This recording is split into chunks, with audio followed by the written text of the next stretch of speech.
Because 10 years down the road, I don't want you to look back at 2025 and go, yeah, I don't remember anything about 2025. I don't think anything happened. I think I just went to my job and paid the bills. Hi all, welcome back to another video. 2026 is just around the corner. I remember last year when I was still 39 years old, I was talking to a friend of mine. She was telling me that I really needed to enjoy this year and have lots of fun and make it memorable because this is the last year I will ever be in my 30s.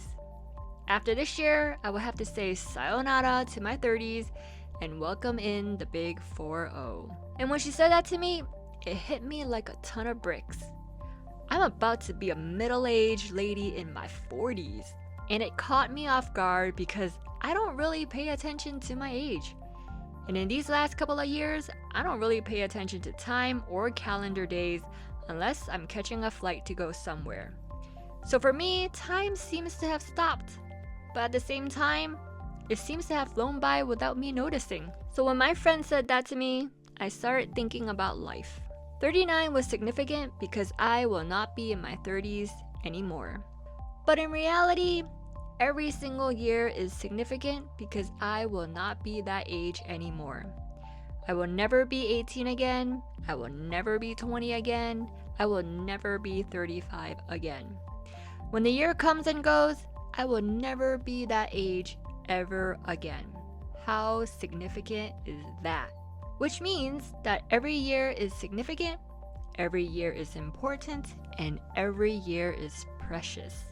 And I started thinking about my own life and did an audit on every single year of my life from when I was a baby all the way to this year. For the most part, I was able to point out something memorable or significant that happened which defined that year for me. And when I say memorable, I mean on a personal level. Something that happened to me personally and it happened to me only. A worldwide event that happened to everyone doesn't count.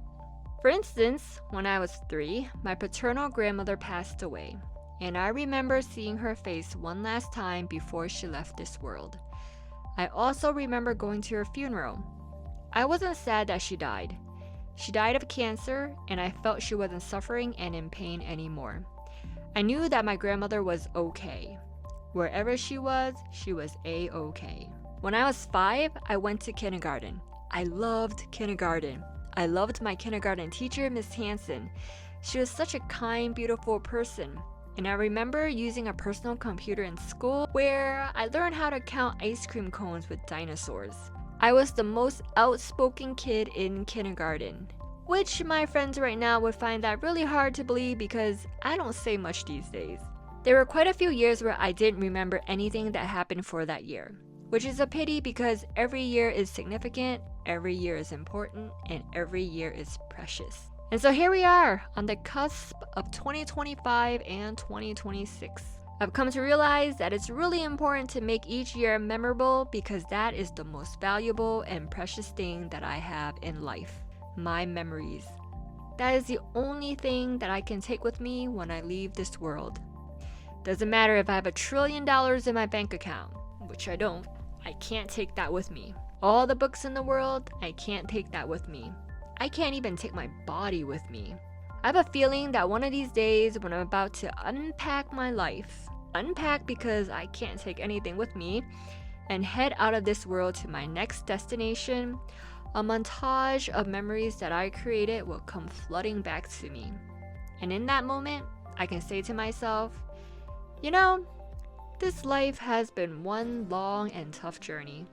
Some years were a major pain in the ass, but still, I created a lot of fond memories. So I guess I did okay.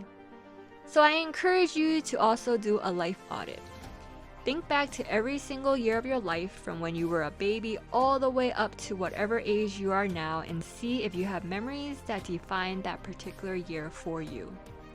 And then, spend the next month and a half setting your intentions for the coming year. Write down the memories that you will create for yourself in 2026. Don't let another year pass by where everything is same old, same old. Nothing in particular happened, you don't remember much about it, time just flew by in a haze and bam, it's another new year. If you didn't do anything that made this year significant or memorable, you still have a month or so to make something happen. And I really encourage you to go out and do something with your life.